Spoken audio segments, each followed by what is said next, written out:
des désastres naturels.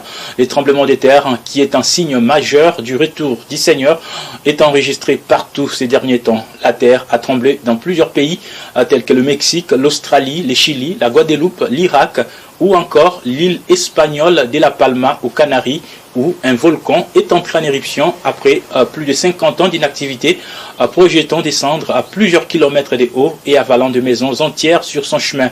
Le monde brûle, la terre tremble. Combien de temps restait-il encore pour l'épouse? Les explications dans ce récit. De plus en plus, les signes de la fin des temps. Les croyants avertis scrutent chaque événement. Après l'horreur vécue en Haïti le mois dernier, le monde s'enfonce encore et un peu plus dans le désarroi. Ici, nous sommes au Mexique. D'étranges flashs lumineux, impressionnants, filmés dans le ciel nocturne.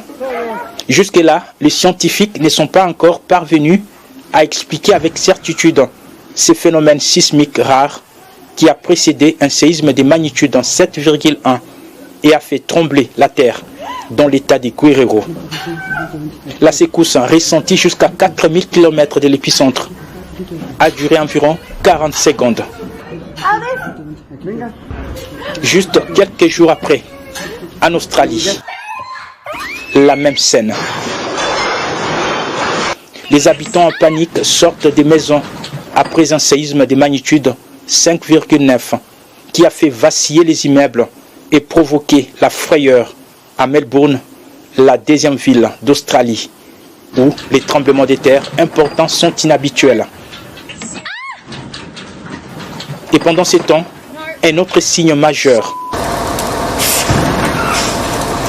Sur l'île espagnole de La Palma aux Canaries, la terre a vomi le feu.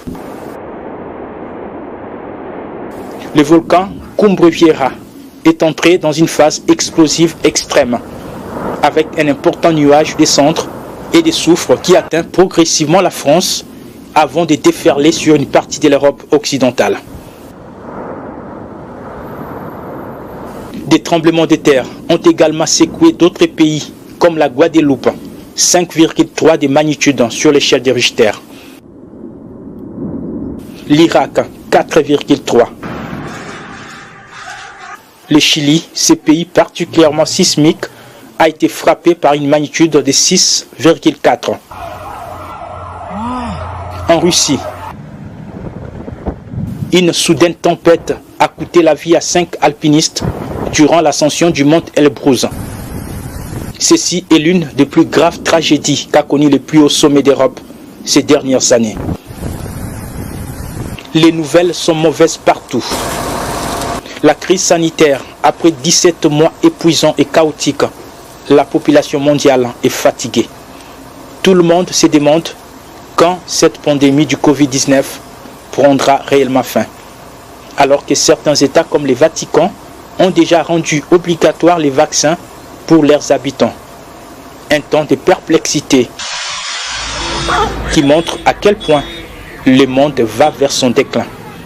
La Bible a promis qu'il y aura des tremblements de terre en divers lieux avant le retour du Seigneur. Sommes-nous arrivés?